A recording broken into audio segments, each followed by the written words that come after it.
السلام عليكم. لما الكبد بيحصل فيه مشكلة، ايه اللي بيحصل؟ هل الكبد يا جماعة من الأعضاء اللي بتشتكي؟ لا.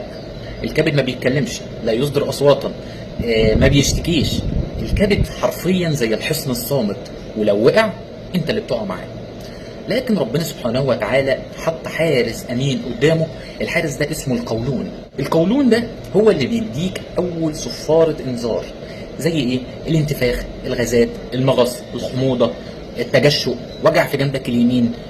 كل دي مش مشاكل بتحصل في المعدة وبس، ده جهازك الهضمي بيستغيث وبيقول لك الحقني، أنا واقف سد قدام اللي بيحصل في الكبد ده. اسمع بقى السر والمشكلة اللي انتوا بتعملوها كلكم.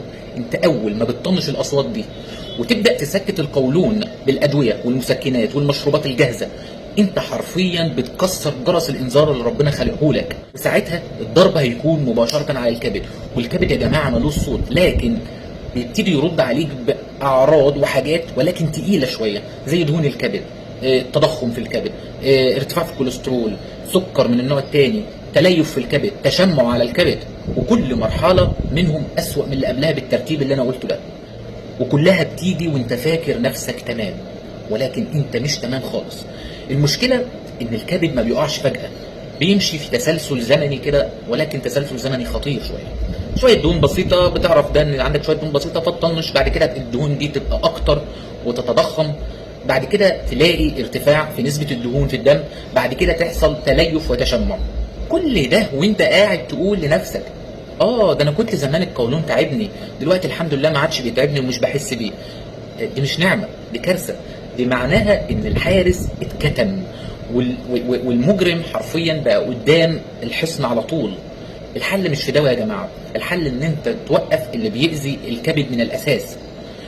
واسمعني في اللي انا هقوله ده، لازم توقف اكل المعجنات والمخبوزات والزيوت الرديئة والفاست فود. تحترم صوت القولون وتسمع الرسالة اللي ربنا خالقها بدل ما انت تكتمها. تالت حاجة، الصيام هي معجزة ربنا اللي حطها لنا علشان يحافظ بيها على جسمك. ربنا حط المعجزة دي في جسمك علشان ترمم الكبد، تشيله من الخطر. زي ما الجبيرة انت بتتجبس علشان ترجع العظم المكسور، الصيام بيرجع الكبد يشتغل بكامل طاقته. الرسالة الأخيرة اللي أنا عايز أقولها في نهاية الفيديو ده، كل ما تسمع جرس القولون من المشاكل اللي قلناها فوق، اقف واسمع، لأن أول ما الصوت هيختفي اعرف إن الخطر بدأ. فاحمي الحارس بتاعك، تحمي حياتك. شكرا جزيلا لكم.